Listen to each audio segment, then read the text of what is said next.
Dans Apocalypse chapitre 5, le verset 6e. Des fois, on se pose toujours souvent des questions, mais pourquoi le pasteur Philippe ne fête pas, n'organise pas de fête par rapport à Noël? Noël n'est pas biblique, c'est une fête païenne tout simplement. Apocalypse chapitre 5, le verset 6e. Suivez et soyons vraiment sensibles. Donc, vous pouvez vous asseoir, ne vous inquiétez pas. Apocalypse 5, verset 6 nous dit. Puis je vis au milieu du trône. Oui, je vis au milieu du trône. Et des 4 êtres vivants. Est-ce que tout le monde est là ou pas? Oui. Et des 4 êtres vivants. Et au milieu des anciens. Et au milieu des anciens. Un agneau debout. Un agneau debout, suivait cette description. Comme offert en sacrifice. Comme offert en sacrifice. Comme offert. Ça, c'est vraiment Apocalypse 5, verset 6. La version. Moi, j'ai une autre version. Chacun essaie de me lire un peu notre version. Et je vis au milieu du trône. Et j'ai vu au milieu du trône. Et des 4 êtres vivants. Et des 4 êtres vivants. Et au milieu des vieillards. Et au milieu des vieillards. Un agneau qui était là comme immolé. Comme un agneau immolé. Il avait 7 cornes. Ah, il avait 7 cornes. Suivez, oui, vas-y. 7 yeux. 7 yeux. Et qui font les 7 esprits de Dieu. Et qui sont le 7 esprits de Dieu. Envoyés. Une autre version. Merci. C'est la même. Ah, gloire à Dieu. J'espère que tout le monde a compris. Dans la version Semeur, c'est quasiment pareil. Il dit quoi? Il dit dans le verset 6, alors j'ai vu au milieu du trône et des 4 êtres vivants et au milieu des vieillards un agneau qui s'est tenu debout. Il semblait avoir été égorgé. Il avait 7 cornes et 7 esprits. Et 7 yeux. Ici on voit là, merci. Et 7 yeux qui sont le 7 esprits de Dieu envoyés par toute la terre. Est-ce que tout le monde est là? L'Apocalypse, c'est le livre de la révélation. Et non seulement la révélation, mais c'est un des livres qui est en train de donner, de parler concernant vraiment la fin du temps. C'est vraiment un livre très mystérieux. Vous allez voir tout ce qui est en train de se passer sur la terre. Et si vous regardez, vous allez voir que le livre de l'Apocalypse n'est pas surpris. Si vous lisez l'Apocalypse, vous ne serez pas surpris par rapport à toutes les maladies qui sont en train de déferler sur la terre.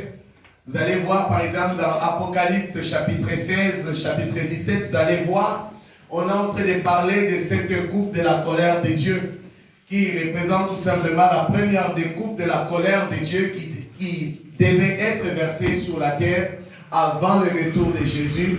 Ça sera la coupe tout simplement de la maladie. Ça sera des maladies incurables. C'est-à-dire que même les scientifiques ne vont même pas trouver les médicaments. Vous allez voir entre autres, vous allez voir le coronavirus, que c'est une maladie, un virus qui ne cesse de se muter. Vous allez voir, ça est en train vraiment de changer de forme matin, midi, soir, matin, midi, soir. Ça fatigue même les scientifiques. Mais ça ne fatigue pas celui qu'on est venu servir cet après-midi.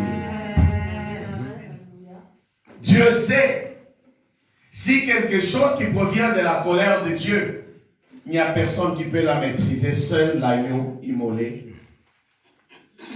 Mais là, vous allez voir qu'au milieu des chandeliers, au milieu des 4 êtres vivants, au milieu des 24 vieillards, s'est trouvé un agneau égorgé, sacrifié. Mais moi, c'est la description qui va m'intéresser cet après-midi. La Bible dit sur sa tête, suivez, que sur sa tête, il y avait 7 cornes. On s'arrête un peu là. Vous savez, bibliquement parlant, les cornes représentent la force. Les cornes représentent la force. Mais pourquoi on va aller dire que Jésus, ça c'est l'apôtre Jean qui voit la vision de Jésus comme étant l'agneau. C'est lui qui s'est sacrifié pour l'humanité. Mais il va voir cet aspect, cette dimension, qu'il portait une corne il portait 7 cornes, une couronne qui avait 7 cornes sur sa tête. Ça doit nous interpeller, le chiffre 7. Ça signifie quoi? Quelqu'un peut me dire? Ça applaudit. Entre autres. Il y a la perfection.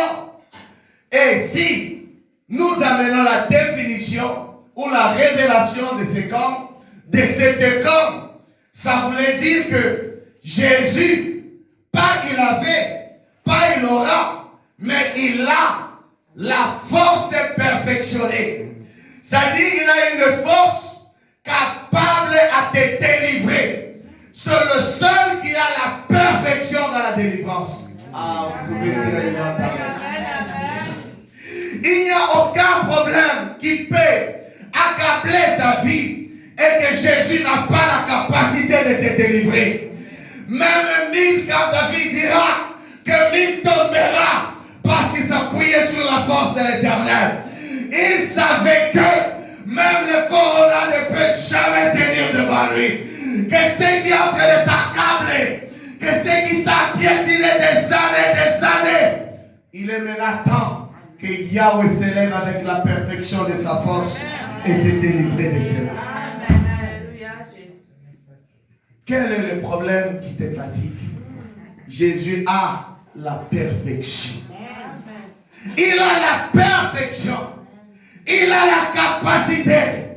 Oh, j'aime dans la Bible. La Bible nous dit qu'il y avait un homme que pendant 38 ans il était couché à la piscine de Bethesda.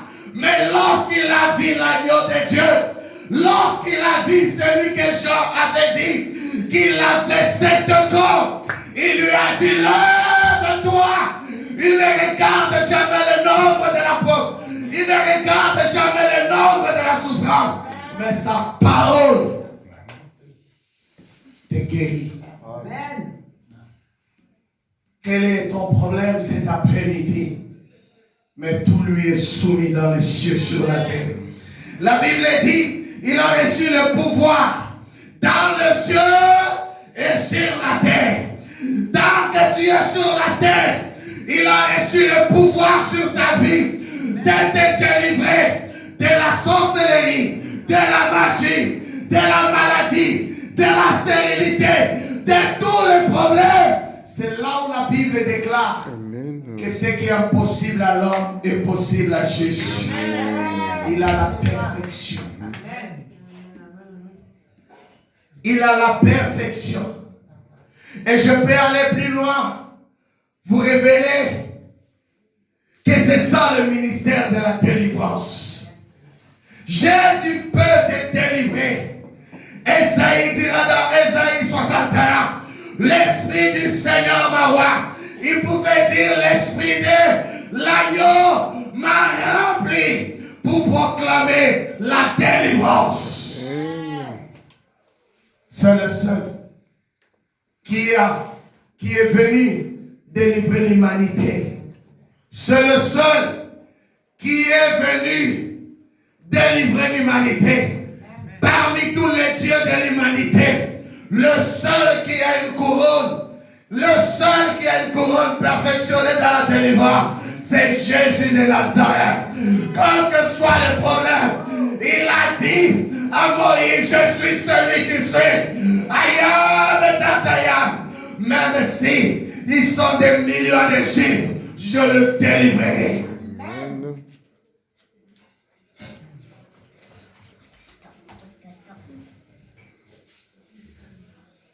Ce n'est pas un marabout qui peut te délivrer. Ce n'est pas ton père ou ta mère qui a la délivrance. Mais la gloire est à celui qui a le 7 cornes sur lui, qui représente la force. Il peut te délivrer des forces invisibles. Non, est-ce que quelqu'un m'écoute? Il peut te délivrer des ennemis visibles, mais il peut te délivrer aussi des ennemis aussi visibles. Notre Dieu nous délivrera. Lorsque Shadrach, Meshach, Abednego dira au roi, si tu nous jettes dans le feu, mais notre Dieu nous délivrera. Il savait, il avait la force sur lui. Je t'annonce que ce Dieu-là, oh my God, l'année qui vient 2021, c'est l'année de ta délivrance. Je ne connais pas les lois que laquelle on a voté dans ta famille. Je ne connais pas les lois. Je ne connais pas le nom de ces lois. Mais ce que j'ai à te dire, je connais le nom de quelqu'un qui peut te délivrer en 2021. Son nom c'est Jésus de Nazareth. Quels que soient les problèmes. L'agneau de Dieu est là. Quels que soient les problèmes. Tu me diras, tu ne dors pas la nuit. Mais je te dirai en 2021, tu dormiras. Après ce message, je reçois le sommeil. Tu me diras que tu as la tension.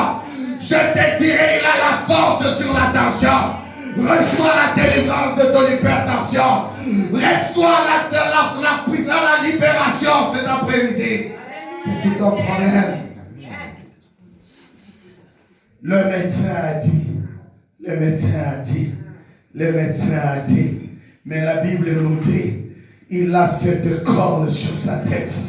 La Bible nous dit, il a le pouvoir. Tout genou fléchira, toute langue confessera. Mais en 2021, tes ennemis, ton problème changera ta vie. Ton problème changera ta vie. Tes problèmes changeront ta vie. Ta situation changera ta vie. Ah, ta maladie changera ta vie. Ta maladie sera délocalisée. Ah, personne ne peut pas me comprendre maintenant. Ton problème sera délocalisé. Cette année qui arrive, il va délocaliser le chômage de ta vie. Cette année qui arrive, par sa puissance, le jeûne va tomber dans ta vie. Le jeûne va retomber maintenant. Parce que c'est le temps de la délocalisation. La Bible dit ceci. Lorsque l'Éternel se lève de son trône, tous ses ennemis se dispersent. Alléluia. Ceux-là qui t'empêchaient de dormir, non, ils sont maintenant en délocalisation. Il a la force. La force de Dieu, c'est de te délivrer de la puissance de l'occultisme aussi. De la puissance de la magie. La Bible dit, ni la sorcellerie ni la magie ne pourra contre la tribu de Jacob. Quelles sont les lois de ta famille qui te font trembler? Mais lui, il a la perfection pour la délivrance de ta vie. Lui, il a la perfection. Lui, il a la libération. Même là où les hommes ont dit que c'est impossible. Mais dans son agenda, dans son dictionnaire, le mot impossible n'a jamais existé. Il a l'autorité. Il a le pouvoir sur le problème de ta vie. Même s'il a duré. Mais je te parle cet après-midi comme un prophète de l'Éternel sur le temps de la force de Dieu, de te libérer de tes angoisses, de te libérer de tes problèmes, de te libérer de ta maladie, de te libérer de tes complications, de te libérer de la malédiction. Est-ce que quelqu'un peut dire amen cet après-midi?